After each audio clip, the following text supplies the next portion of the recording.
Fossils of dunkleosteus' armor plating reveal a beautiful bone structure that made this animal into a model predator. The top of the head is almost like a drawbridge. There are two hinges on either side of the skull, and there's actually this large soft tissue opening right here. When dunkleosteus had seen a predator or seen a prey item in front of it and wanted to attack it, it would drop its lower jaws down, but this thing would lift the top of the skull up like a drawbridge.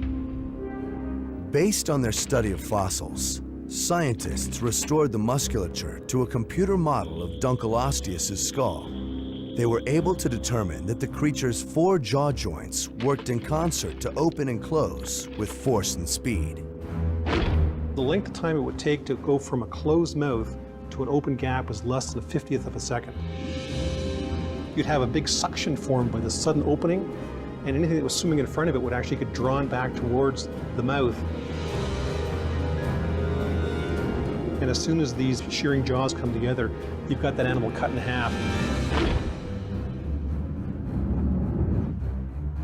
Dunkleosteus has a bite force roughly equivalent to Tyrannosaurus rex, which has absolutely the largest bite force that we've ever measured for any vertebrate animal.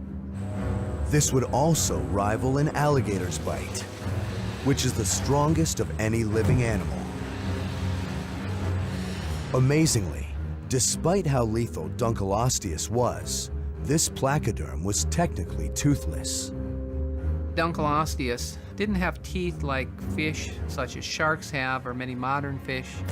It didn't have a whole bunch of teeth set into a jaw, but instead had protrusions of the bones. Through natural selection and evolution, the plates that form the lower jaws have actually become thin, elongate like cleaver blades, and you actually have several points coming up on these things. And they were essentially self-sharpening. When the lower jaws moved against the bony plates of the upper jaw, it was just like sharpening a knife. But much of reconstructing dunkleosteus remains an act of imagination. When we're trying to reconstruct an animal like dunkleosteus here, the only thing you have to work with is the actual skeleton. We have to imagine what the eyes would look like in the eye socket, what sort of covering would there be over the plates that form the teeth, and what sort of skin would be over this body. As a paleontologist, what we want to do is draw modern analogs. When we're looking at things like placoderms, this is a whole group of vertebrates that went extinct. There are no modern analogs to this.